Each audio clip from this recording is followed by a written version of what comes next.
Estás escuchando Transformando Vidas con Oliver Chávez, psicoterapeuta y experto en evolución humana. ¿Qué tal, mi gente? Te saluda Oliver Chávez, familiólogo, y es un placer estar con todos ustedes aquí en su programa Transformando Vidas. Y el día de hoy me siento muy contento por tener una gran invitada que seguro nos va a aportar demasiado, nos va a hacer cambiar quizás el chip y entender un poquito más de los procesos de la vida. Quizás todo pasa por algo y la oportunidad de transformarnos a partir de nuestros momentos difíciles, de dolor. Y bueno, pues también aprovecho para darte la bienvenida, Michelle Rivera, escritora, coach, especialista en desarrollo humano y mil cosas más. Y un ser humano hermoso, Muchas con gracias. una vibra impresionante, y creo que eso a veces es algo que a las personas tenemos también que ver en los otros. Eso que dicen que no miente, ¿no? Esa energía, cómo fluimos, ese corazón. Y yo estoy encantado de tenerte el día de hoy aquí, Michelle, para que nos cuentes un poquito de tu vida, qué ha pasado, cuáles han sido esos procesos y en quién te has transformado.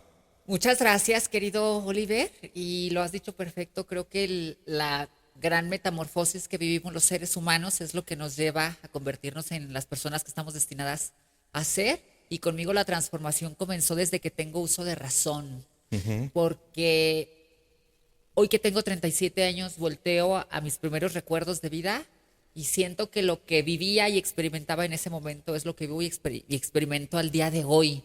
Y considero que ahí está lo genuino de cada ser humano.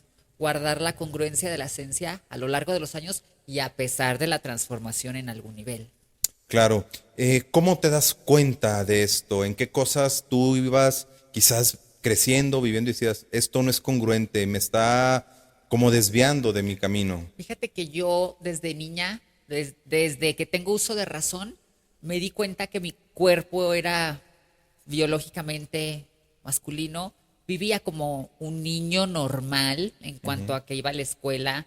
Empecé el kinder a los 5 años, solo hice un año, pero me llevaban con mi pantaloncito. La única foto que existe de ese tiempo es del día que salí, tengo mi moñito, pero, pero yo me identificaba con el vestido de la chamaca con la que estaba bailando.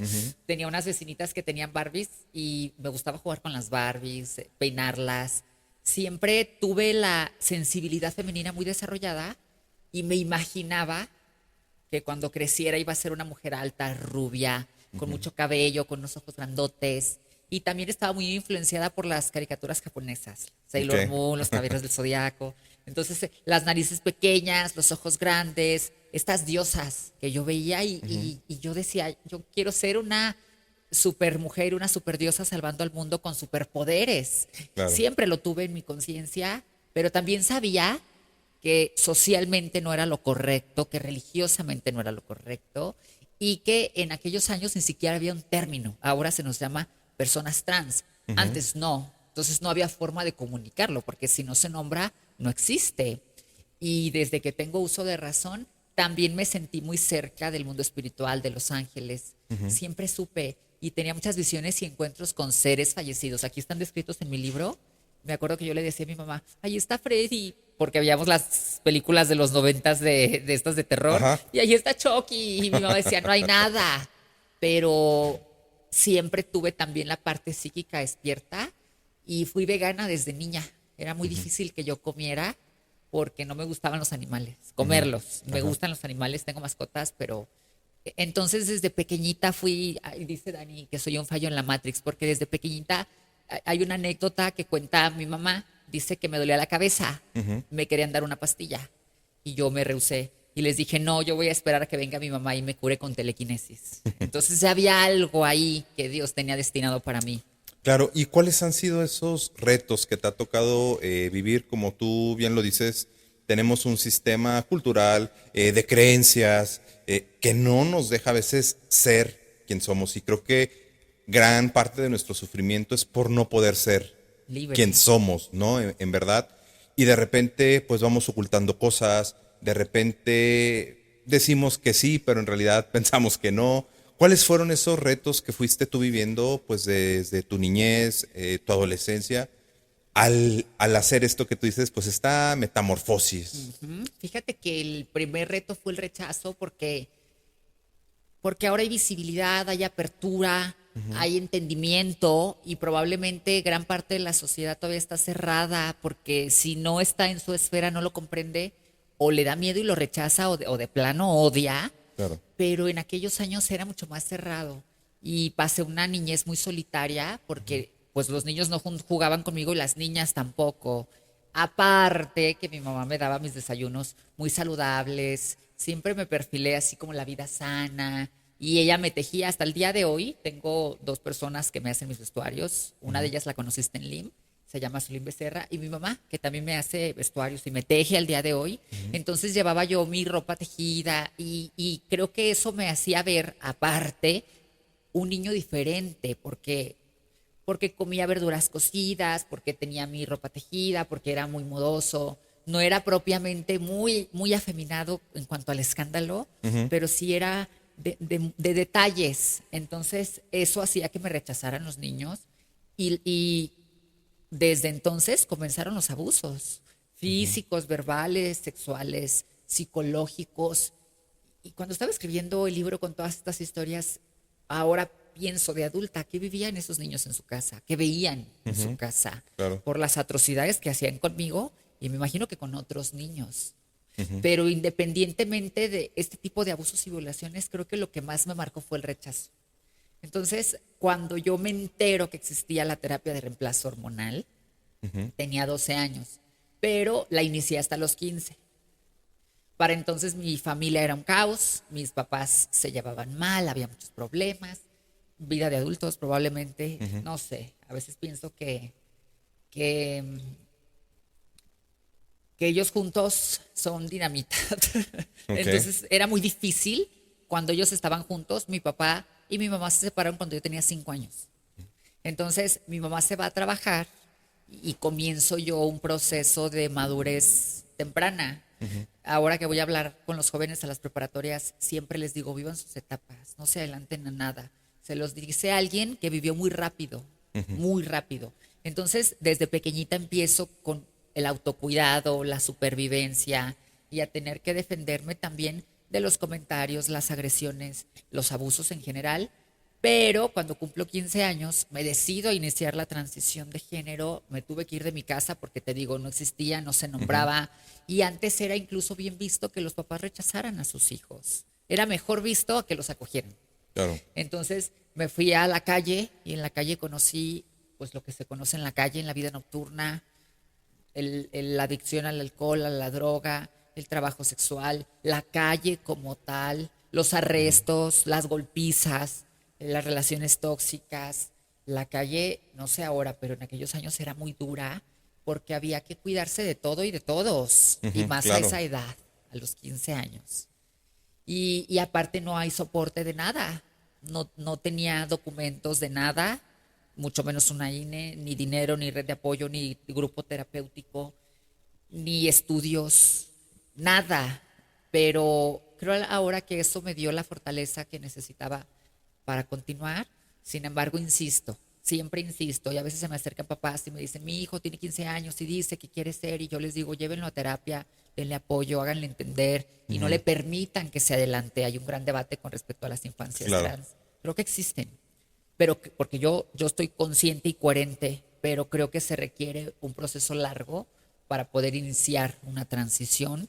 Y eso que yo lo hice al revés, pero insisto, en aquellos años no había información de nada. Claro. ¿Quiénes sí estuvieron contigo en toda esta etapa, no? Cuando hablamos de una persona resiliente que vive momentos muy duros, esto que nos compartes, ¿no? Abusos de muchos tipos, vivir en la calle, adicción. Decimos, esa mujer, ese hombre es resiliente, pero creo que algo hermoso de la resiliencia es entender que hay alguien que está ahí con nosotros, que puede ser ese compañero, esa abuelita. ¿Quién estuvo contigo? ¿Quién sí te apoyó? ¿Quiénes fueron esas personas que te dieron la mano, que te ayudaron quizás a llegar a ser quien eres el día de hoy? Mira, al principio éramos un núcleo de puras adolescentes echadas de la casa. Zulín, quien te platico, tenía 13 años Y oscilábamos entre los 13, 14, 15, quizá la persona más grande tenía 18, y así íbamos sobreviviendo en grupos. Ahora nos da mucha risa porque me platica ella, ¿te acuerdas cuando nos apedrearon? No, no me acuerdes, pero pues, a ver, platícame, porque no me gusta, tengo muchos bloqueos mentales de ciertas etapas o de ciertos acontecimientos, pero ella me los recuerda que a mí ahora me sirven también para hacer catarsis y liberar. Y éramos nosotras, consumíamos lo más barato que pudiéramos y nos íbamos de nuestro espantoso mundo, pero nos regresaba una telenovela. En aquellos años, creo que el 2008 por allá, no, antes, 2003 por allá, 2003, había una telenovela que se llamaba Rubí, salía a las 8 creo, y nosotros estábamos perdidas pues toda la tarde probablemente, nos escapábamos del mundo material para encontrar un viaje que nos diera cierto gozo, pero ya cuando iba a ser la hora, alguien de toda la bolita que éramos, porque éramos como 10, regresaba y ya nos quitaba el consumo porque era hora de ir a la panadería, comprarnos pan y leche y ver la novela. Esa novela la hizo Bárbara Mori, que como que escuché un día que ella dijo que no le gustaba mucho el trabajo, y cuando me la encuentre le voy a decir, a nosotras nos salvaste la vida porque, Claro. porque no teníamos algo más por qué vivir, más que ver la novela. Y estábamos todas ellas, desafortunadamente ya no están la mayoría. A una la asesinaron de un balazo en la cabeza, a otra recién murió el año pasado, que pasó mucho tiempo en la calle, en el consumo, se perdió. Otra murió de VIH, otra se la llevó el crimen organizado. Y así han ido desapareciendo. En México somos el segundo lugar en asesinatos a mujeres trans en el mundo, solo después de Brasil. Entonces es un país muy peligroso para nosotras. Nosotras no tenemos la certeza de volver a casa. Y la esperanza de vida es de 35 a 40 años. Entonces quedamos poquitas de las que éramos. Claro. Pero éramos nosotras nada más. Claro. Entonces trabajábamos en lo que podíamos. Yo empecé a trabajar a los 14, 15 años por ahí. Estudiaba la secundaria en la mañana y trabajaba en la tarde en una fábrica. Cuando me fui de mi casa, después trabajamos en una fábrica de costura, pero no nos daban trabajo tampoco por la edad y por la imagen. Claro. Porque estábamos a media transición, entonces era políticamente incorrecto. Después cumplí 18 años y ya me empecé a reconciliar con mi familia y empecé a trabajar en un centro de espectáculos muy grande que se llamaba Mónica's Disco, y salíamos con plumas y mi estatus había cambiado un poco para entonces, pero igual estaba a la vista todo lo que yo estaba acostumbrada a vivir. Solo que ahora era estrella, pero tenía el alcohol, la droga, todo lo tenía en la mano y era la más chiquita. De hecho, ellos me dicen Michelita, porque pasaron, pues ya de eso pasaron 19 años, 20, no sé, 19, y todo estaba ahí. Entonces, de alguna forma, ellas me daban un acompañamiento. Claro. Casi todas las personas con las que yo me rodeaba eran más grandes, pero tampoco había mucho que enseñar ahí, porque los consejos siempre eran, opérate aquí, opérate acá, inyéctate. Hay mucha gente trans que muere por inyectarse polímeros, aceite de cocina, de carro, de bebé, malas praxis en las cirugías. Las parejas nos asesinan porque ellos entran en catarsis, no están acostumbrados al escarnio público. Para ellos, enamorarse de una persona femenina que socialmente es hombre pero se hizo mujer, o para otros es mujer y siempre ha sido mujer, es un gran debate también eso. Yo no me gusta meterme en debates, me gusta ampliar el panorama. Claro. Y ellos entran en catarsis, entonces muchos mueren a manos de sus parejas sentimentales, que yo estuve a punto algunas veces con uno especialmente. En alguna de ellas, Dani, que ha sido un ángel de la guarda en mi vida, me rescató porque él ya me tenía con algo en el cuello y dice ella que ya había cambiado de color, ya me había quedado sin aire. Pero es porque ellos no soportan la idea de estar enamorados de alguien que no es políticamente correcta. Cómo las estructuras nos van dañando, ¿no? Y ahorita que te escuchaba con todo esto, creo que hay algo muy bello, que es la familia de elección. En estos momentos, en muchas situaciones, ¿no? Y si nos vamos un poquito atrás de la historia, quedabas embarazada y también era lo mismo, ¿no? Te vas de la casa, La te corro. exclusión. Y entonces dices, ¿cuál es la función de la familia? Si realmente es la contención, el apoyo, el entender, o algo muy doloroso, y de lo más doloroso que creo que pasa es sentirnos rechazados, que el sistema nos expulse, ¿no? Pero algo bonito que fui escuchando en lo que tú decías, qué bonito esta familia de elección. Esa amiga que es como mi hermana. ¿Por qué? Sí. Porque cuando me sentía triste estaba conmigo. Aquella vecina que me tendió la mano, pues no sé, llegué a quererla incluso como mi mamá, mi abuelita, ¿no? Y qué bonito es tener estos contextos de apoyo que nos nutran, que nos ayuden, pues para ir superando estas situaciones. También hablabas, te tocó vivir situaciones difíciles de pareja. Decías por ahí situaciones tóxicas. ¿Cómo fue eso para Michelle, este tipo de relaciones? Fíjate que a lo largo justo del contexto sociocultural y de algo que yo viví muchos años y que ahora sé que tiene nombre y se llama violencia estructural, pues las trans somos personas de segunda clase. Y esto no lo dice la gente abiertamente, pero lo piensa. No podemos generalizar, pero es así. Entonces nosotras no merecemos un buen trato, no merecemos una buena salud, el derecho a la vivienda, porque cuando nos vamos de la casa siendo niñitas no nos rentan tampoco, no nos rentan, no nos dan trabajo. Muchas mujeres trans lidian hoy, viven en hoteles porque no pueden acceder a una vivienda. Claro. Entonces, esta violencia a mí me pasó que me hizo sentir que yo era una persona de segunda clase, que no había recibido amor, que no la habían querido en su casa, que no la había querido la sociedad, que no tenía cierta importancia relevante como un título académico. Es todo esto que te hace ser en el mundo desde nuestros egos. Y mi primera relación sentimental como tal fue muy difícil porque pues yo estaba acostumbrada al maltrato, estaba acostumbrada a la violencia, estaba acostumbrada a recibir poco. Y él, pues ahora lo veo a muchos años de distancia, duramos 4, y fue muy difícil la relación porque era muy celoso. Pero yo no sabía que él consumía cocaína. Entonces, trabajamos en los bares los dos, y yo no sabía que él era adicto a este consumo, a esta droga. Y cuando él estaba en sus estados de psicosis era muy violento siempre, pero yo le tenía mucho miedo. Hasta que un día me cansé, me harté, vivíamos en Nogales, Sonora, y él llegaba de trabajar, yo no tomaba en ese lapso, porque empecé a beber pues desde los 15, y siempre llegaba a golpear, a gritar y a reclamar, pero me tenía encerrada, o sea, no tenía de qué reclamar porque no existían las redes sociales como ahora, y me encerraba, se iba y me encerraba. Entonces un día yo me cansé y grité muchísimo, vivíamos en un departamento, hasta que llegaron los vecinos y yo salí corriendo a denunciar, pero te estoy hablando después de años. Y en la denuncia me trataron muy mal. La gente allá se llama creo que C4, en Nogales, Sonora, algo así. Muy mal. Recibí una humillación muy fuerte de esta gente, pero ahí comencé yo a sentir que tenía que irme. Sin embargo, cuando volvimos a Guadalajara, él continuó con estas dinámicas, pero yo empecé a beber ahora sí.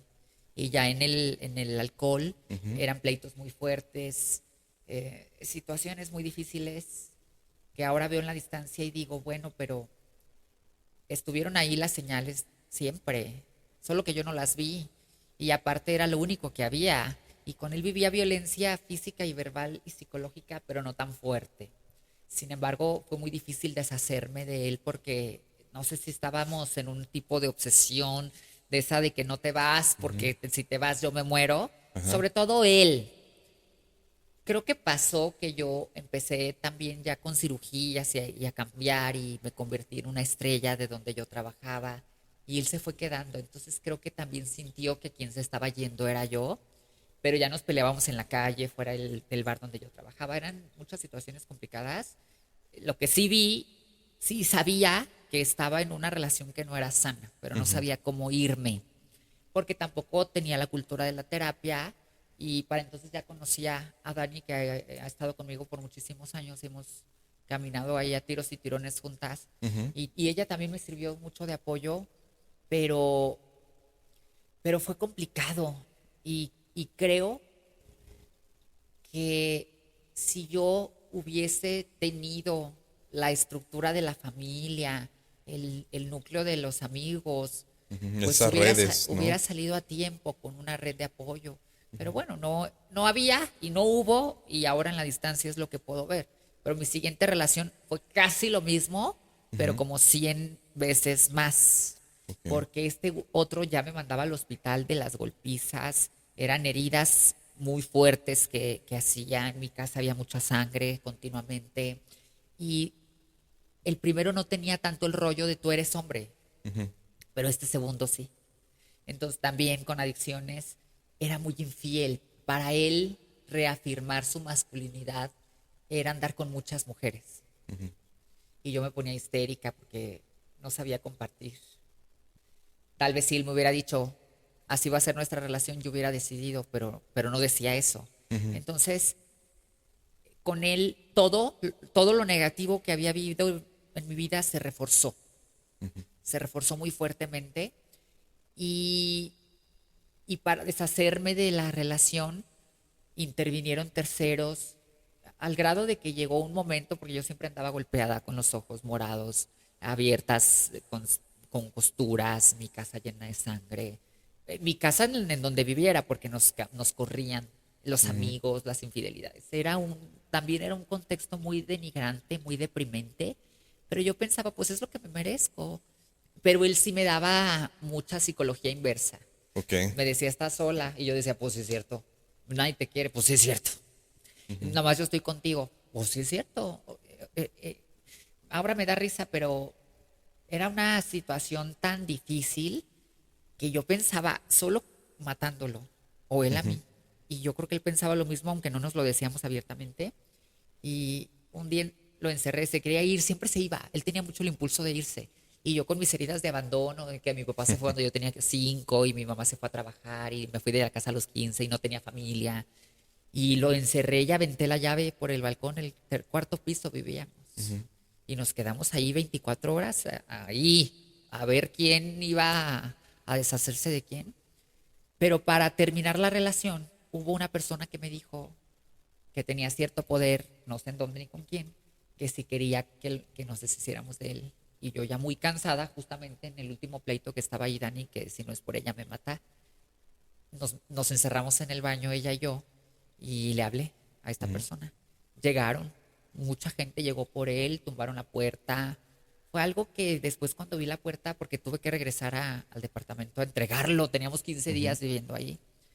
Vi la puerta y mi casa vacía. Me había quedado en la calle por no sé cuánta ocasión. Y yo había dado la orden de que lo asesinaran porque estaba cansada, estaba resentida y de alguna forma también era como una forma, yo creo, de desquitarme de lo social y de lo familiar y de lo políticamente correcto y lo religioso y toda la estructura. Claro. Afortunadamente él, en este cuarto piso, por ese balcón que teníamos, se brincó y no se lo llevaron. Si no, yo no sé cómo me sentiría ahora. Con él duré 2 años. Pero yo se los estoy resumiendo. Aquí cuento todo lo que vivíamos, lo que hacía, lo que yo permitía, lo que yo hacía. Tienen que leer tu libro. Tienen que leer, pero mira que yo me había convertido, y esto me gusta hacer mucho hincapié, en alguien que yo no quería ser. Nunca había pensado que yo me iba a convertir en eso, en esa piltrafa de persona. Ahora me da mucho sentimiento porque un día me hicieron una entrevista para un cortometraje en esos años, en esa casa, y yo estoy sentada en la sala, traía el cabello planchado y la boca roja, pero pasó mi perrita que yo, si bien no he conectado con los seres humanos como con los animales, es porque ellos me han brindado algo que los seres humanos no, y a veces pasa. Entonces pasa una de mis perritas, que si yo amo algo en el mundo son mis mascotas, y pobrecita parecía de la calle, estaba rastuda, mugrosa, y yo creo que estaba hambrienta porque teníamos hambre, porque era una pobreza, pero no como la que había vivido cuando adolescente. Era una pobreza del alma. Claro, Era una espiritual, soledad, ¿no? siempre estaba tomada, drogada, me despertaba con la cara maquillada del día anterior, era muy denigrante, muy, y ¿En me qué, pesaba. claro, ¿y en qué momento Michelle decide empezar una nueva vida? ¿En qué momento comienzas a avanzar en todo este proceso de compartir tus vivencias, de transformar el mundo, ¿no? Con este ímpetu de llegar a, pues no sé si a los sectores más olvidados, abandonados, ayudar a los jóvenes, dar conferencias. ¿En qué momento decides dar ese cambio? ¿Qué empieza a pasar en tu vida que justamente te lleva a lo que eres el día de hoy? Fue un llamado. Fíjate que mi primer llamado fue a los 15 años. Estaba yo sentada, vivíamos en una calle cerrada y vivíamos pues muchas chicas. Me estaba diciendo Zulín que dormíamos todas en un cuarto como 7 y otras 8 en otro cuarto y que teníamos una cama. Yo no me quiero acordar, pero ella me platica y estaba yo sentada sola consumiendo en el patio, en el patio. Y entonces desde niña fui muy psíquica, te digo, recibí muchos mensajes, veía Los Ángeles. Entonces cuando volteé vi una luz blanca, dorada, que llegó y tomó forma de paloma, pero como si fuera lava, con los ojos abiertos, porque generalmente la habilidad de la clarividencia pues, se utiliza con los ojos cerrados, pero con los ojos abiertos. Y esa voz, esa presencia me habló y me dijo que tenía una misión. Después, cuando terminé la transición hasta cierto nivel, sentí un gran vacío y se convirtió en el veneno de mi existencia, porque yo tenía la esperanza que la sociedad me tratara diferente. Pero la sociedad me trató igual que siempre, a puños y palos y piedras e insultos.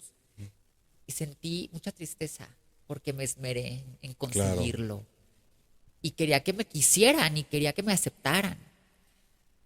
Entonces empiezo a leer metafísica, porque mi mamá en la búsqueda de su bienestar tiene libros de metafísica hasta el día de hoy.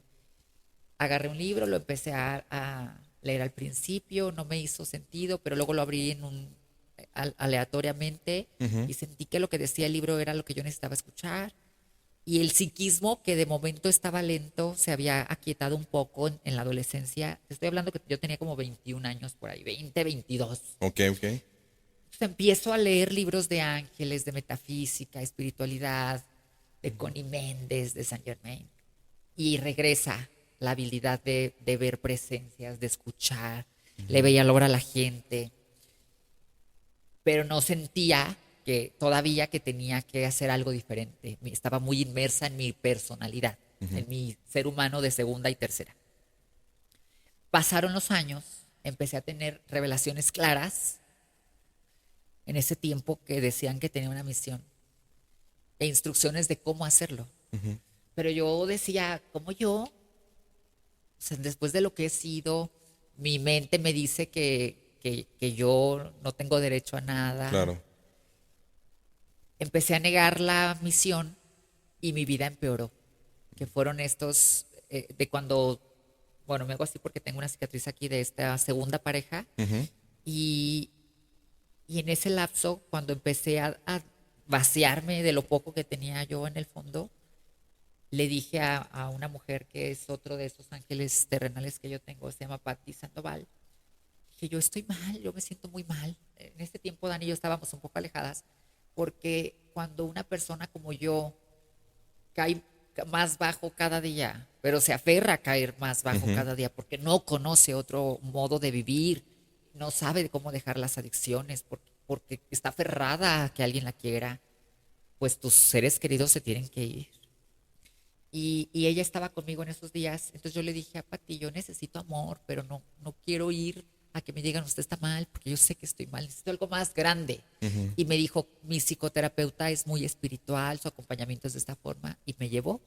Entonces conocí yo a Olivier Medina Vázquez, se llama, y fue un encuentro muy bello, porque en su consultorio tenía una cama, me acostó, me tocó, me dijo que era psicoterapeuta, que no iba a notar nada por su forma de trabajar, en su lugar tenía muchos cuarzos, muchas plantas, era un universo muy distinto a lo que yo conocía, pero que a mí siempre me había llamado la atención desde niña por los encuentros que yo tenía. Entonces, claro, la numerología, la astrología, eran esferas que yo quería conocer, pero era ignorante de muchos temas porque ni siquiera tenía educación básica.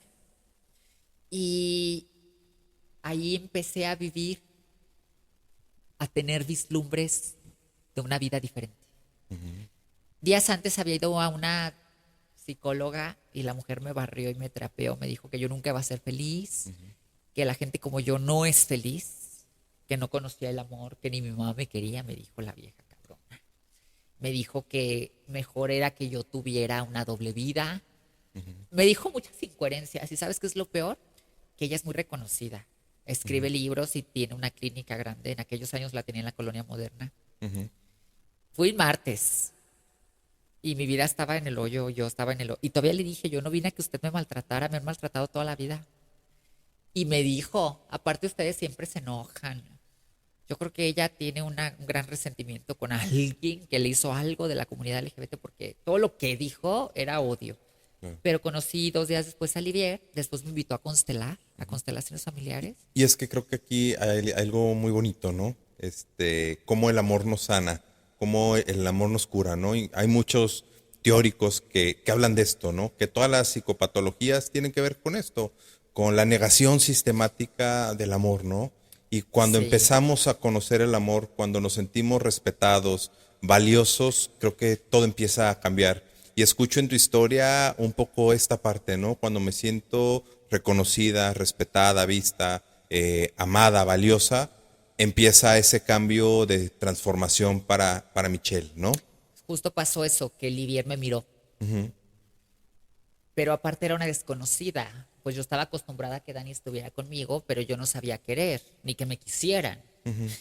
Lo veo como estos perritos de la calle que rescatas y los acaricias, pero te muerden de todos modos. Claro. Así era yo.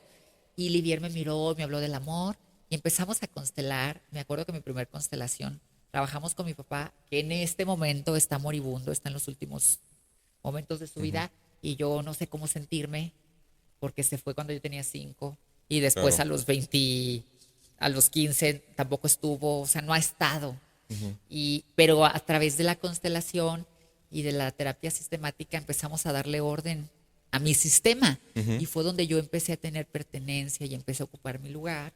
Y después, ya estando yo en este proceso, conozco a otra persona para enamorarme y con ese chico nomás duramos un mes porque se me vino el mundo encima. Me dio un golpecito en la cadera, dejé de caminar casi automáticamente, me quedé en cama, duré 3 meses y me empecé literal a secar. No tenía nada clínicamente. Dani y mi hermana, que en ese tiempo vivían, me llevaron al doctor, al traumatólogo, al especialista. Fuimos con el de las agujas, las piedras, las hierbas, la de las cartas, la bruja, el hechicero. Con todos. Fuimos a todos lados. Y hubo una señora que me leyó las cartas. Yo era afín a todo esto, pero no a un tipo de esoterismo que no me atraía, pero no tenía de otra. Entonces fui y ella me echó las cartas y ¿a poco no se parece a este? Me decía. Y yo traía una andadera porque a veces podía caminar. Estaba en cama, pero parecía un muerto ya. Mi piel, mi cuerpo, mi energía, toda estaba apagada, como una vela que estaba en lo último. Y ella me dijo, ay, tus perritos, tienes 2, ¿verdad? Son como tus hijos. Ay, tu papá se fue. Ay, me empezó a contar mi vida, pero yo me le quedaba viendo así. ¿Verdad que se parece? Sí, algo, pero sí se parecían, honestamente. Nada más que yo estaba como tanteando a la mujer. Sí, sí, sí. Me dijo, ¿qué te pasó? Ah, me dio un golpe. Y empezó a sacar tarjetas y ella me dijo, no, a ti te hicieron algo porque tú con esta persona y empezó a decirme todo real. Pues sí pasó así. Y ya, no, aquí te hicieron un trabajo de muerte, pero yo decía, esta me quiere cobrar. Sí me hizo algunas limpias, ella 3, y mis perritas vomitaban amarillo. Mis 2 bebés, Nina y Perni se llaman. Bueno, tenían muchos nombres, pero de estos son los oficiales. Y ellas vomitaban amarillo. Entonces, ella ya no me atendió y yo tampoco hice por seguir con ella, porque yo conocí a Olivier, me gustaba la constelación, ella hablaba del amor, ella hablaba de los ancestros, de la importancia de los padres, y acá hablaba de brujería y de no sé qué. Entonces, para mí eran esferas diferentes Claro. dentro del misticismo o de la holística, pero justo con Olivier conocí a otra chica que se llama Isa Cebes y ella me miraba. Yo estaba sentada, tenía los implantes, los senos casi negros, o sea, grandes y todo alrededor morado, casi negro. Pero yo pensaba que era parte de lo que estaba viviendo. Y ese día me dejaron andar sola, que pues ya no podía yo estar sola para nada. Tenían que estar conmigo porque estaba yo totalmente inválida. Y ella me dijo, me alcanzó. Y su mamá me dijo, mija, ¿te quieres decir algo? Claro. Dijo, tú tienes algo malo que te hicieron. ¿Crees en eso? No, le dije. Me dijo, yo te puedo ayudar. Le dije, ¿cómo? Me dijo, con un huevo. ¿Crees en eso? No, le dije, pero estoy cansada, ya pasó mucho tiempo y nadie me da una solución. Al siguiente día la vi y ella con un huevo, un puño de sal, un agua bendita y unos rezos. Y yo sentía que me jalaban, que me salía, literal, que me salía el diablo. Fue una experiencia muy, muy paranormal, que lo hubiera visto yo en una película, pero no en mi vida. Y todo lo que sucedió ahí, pues eran asuntos exactos. Por ejemplo, me llevó Patty y volteó y le dijo, tu mamá está aquí. Y te dice no sé qué. Y la otra empezó a llorar porque la mamá estaba fallecida. Pero sí era cierto lo que le dijo, por eso lloraba. Todo lo que se vivió ahí era muy, muy esotérico. Pero al siguiente día caminé. Fíjate que fue lo más duro. Después de todo, yo estaba juzgando a las mujeres. Decía, hay esta gente, ¿qué querrá? Seguro quieren dinero. Pues porque la sociedad nos enseña a juzgar. Claro. Cuando Y termina aparte ella, de esta historia que tenías, ¿no? Ajá. Donde vas aprendiendo quizás cosas como la gente es mala, la gente Sí, critica, la gente te echa pedradas, palazos, te ofende, no te respeta, ¿no? Entonces aprendes me imagino que aprendiste también a estar así un poco a la defensiva, ¿no? sí. A cuidarte, a defenderte, que era un acto de amor también hacia todo lo que te había tocado vivir, la Era manera la de coraza. sobrevivir, ¿no? Claro. Y no estaba acostumbrada a que alguien tuviera un gesto de amor conmigo. Entonces, ¿cuánto les debo? Yo estaba en la pobreza. No tenía nada, ni para morirme tenía, dignamente, nada. Pero tenía en mi bolsa 130 pesos que me dio una amiga que se llama Mía García. Y yo le dije, ¿y cuánto es? ¿Qué te debo? ¿Qué? Y la mamá le tocó el hombro, me acuerdo. Le dijo, no, no es nada. Ella lo hace por ayudar. Pues yo saqué el dinero que tenía y le dije, aunque sea para tus materiales, porque esto cuesta. Dijo, no, solo te pido, la señora, Lolita se llama la señora. Dijo, te pido que hagas oración por nuestra familia. Bueno, al siguiente día caminé, después de 3 meses. Y yo todavía renuente a estos temas. Ella me dijo, necesito ir a tu casa porque está muy negativo. En la casa fue, y Dani y yo estábamos así, como de no queremos ver nada. Ajá. Fue, limpió, pero fíjate lo que pasó. En la puerta, haz de cuenta, se escuchó de aquí a tu puerta la voz de una adulta mayor que le habló a mi perrita. Nina, Dani iba a ir a abrir y ella le dijo, no, se las quieren llevar, se quieren llevar lo que ella más ama. Y nosotras así como incredulonas, me curo yo y mis perritas se mueren al poco tiempo. Las dos juntitas, así como yo no tenía una razón clínica, ellas tampoco. Tampoco. Pero en mi lecho de muerte le dije a Dios, ¿vos qué quieres? Ya me has dado vida de perro. ¿Qué necesitas de mí? Y me vino una película con todos los llamados que había tenido a lo largo de mi vida. 26 años tenía, a lo largo de mi vida. Muchas visiones que había tenido con un mensaje concreto. Tienes una misión, tú vas a servir, vas a sanar, consolar, vas a bendecir.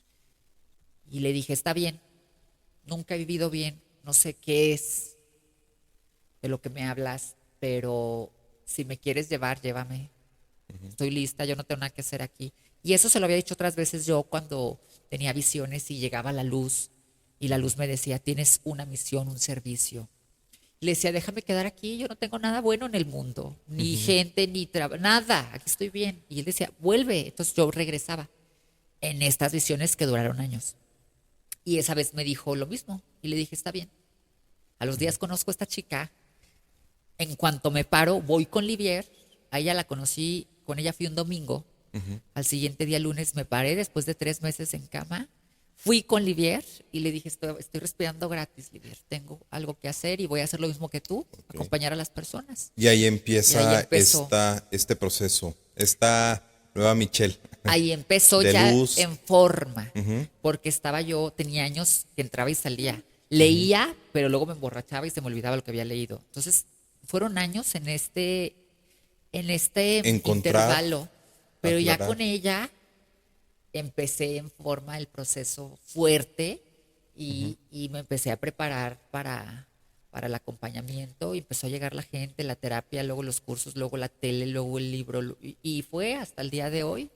¿Cuáles son tus mayores palomitas que te expones, tu mayor satisfacción el día de hoy, ¿no?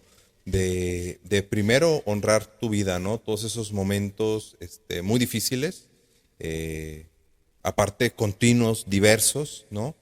Pero el verte hoy, años después, como esta mujer adulta, ¿cuáles son esas cosas que alegran tu corazón? Esos retos que tuviste que atravesar y que dices, hoy los veo transformados en estos retos, en estas sonrisas quizás con los otros.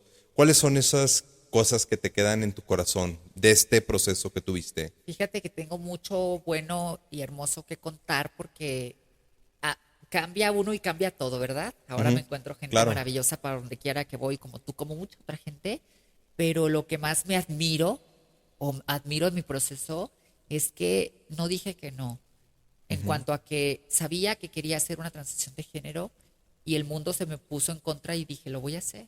Y lo hice. Cuando tenía 26 años que decidí seguir el llamado, ujú, el mundo se me vino encima, porque la comunidad que me arropaba me claro. rechazó y me iba quedando huérfana continuamente. Entonces, pero dije, no me voy a regresar. Y cuando tengo retos todavía al día de hoy, digo, voy a seguir y voy a continuar. Ujú, Y a veces la gente me trolea y me pone, digo, ay, esos me tiran a matar y no me conocen. ujú, claro. Y digo, pero no voy a desistir.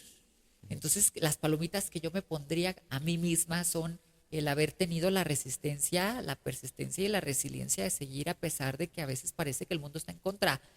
Por ejemplo, cuando me dicen, ay, es que no quieren ir contigo porque eres hombre. Digo, ese es el estigma que yo cargo, pero aún así voy a continuar y no me voy a detener. Pero momentos bellos para atesorar y compartir, tengo muchos. A partir de este cambio, Ujú, todo lo que he vivido continuamente y que me llega como un milagro, me digo yo, qué bonita vida tengo porque sí me la merezco, ujú, porque ahora sé que soy un ser humano de primera. claro. Y para ir cerrando, ¿qué les pudieras compartir a las personas que están viviendo situaciones eh, pues un poco como las que tú viviste, tanto estar en un proceso de adicción, como en una relación tóxica, como en este no aceptarse o no sentir que encajan, ¿no? Por distintos temas, familia, creencias, cultura, ¿no? ¿Qué les puedes decir a las personas que nos van a escuchar a manera de que puedan tener ese consejo de alguien que vivió esas situaciones y sobre todo que tu testimonio los lleva a replantearse y pensar quizás esto es posible, si se puede llegar a dar esa luz, ¿no? Salir de Sí. esa oscuridad. Yo siempre le voy a decir al público, vayan a terapia. Ujú, Si te gusta la terapia gestal, cognitivo-conductual, la transpersonal, desde la psicología, te gusta lo holístico, consideras que la numerología te va a ayudar a conocerte, te gusta integrar, busca. El autoconocimiento es importante, claro. porque de ahí pasamos al autodescubrimiento y luego a la autoestima. Creo que el principal problema es que no sabemos quiénes somos y a dónde vamos. Ujú, Entonces, de la autoestima podemos pasar al amor propio y de ahí llega la dignidad. ujú, Son muchos puntos en una escalera de crecimiento personal y espiritual que hay que seguir, pero yo siempre voy a insistir que aparte de ir a terapia, no se abandonen a sí mismos por nadie ni ujú, por nada claro. y no abandonen sus sueños. El alma siempre sabe cuál es el camino, solo que lo social nos dice para dónde ir y hay que convertirse en una oveja negra. Conviértete en esa oveja negra y sigue tu camino. Claro, pues me encanta este cierre, mucho que reflexionar, cosas muy profundas y también agradecer tu tiempo, tu generosidad, Michelle, para estar el día de hoy aquí y compartir esto que sin duda muchas personas se identifican en tu historia y que das esa esperanza de cambio, de lucha, de perseverancia y sobre todo de demostrarles que sí se puede. Sí se Muchísimas puede. gracias por Muchas este gracias. tiempo y seguro después abordaremos otros temas también muy interesantes, profundos. Pero, pues bueno, no me queda más que agradecerte infinitamente tu tiempo, tu conocimiento, tu vida y esta apertura de lo que has vivido, momentos difíciles, pero también momentos que te llegan a reconfortar el alma y que te están bendiciendo el día de hoy. Muchísimas gracias, Gracias Michelle. a ti, gracias a todos y todas. Excelente. Esto fue Transformando Vidas con Oliver Chávez. Síguenos en redes sociales como @Oliver Chávez Familiólogo. Recuerda que tenemos un podcast para ti cada semana.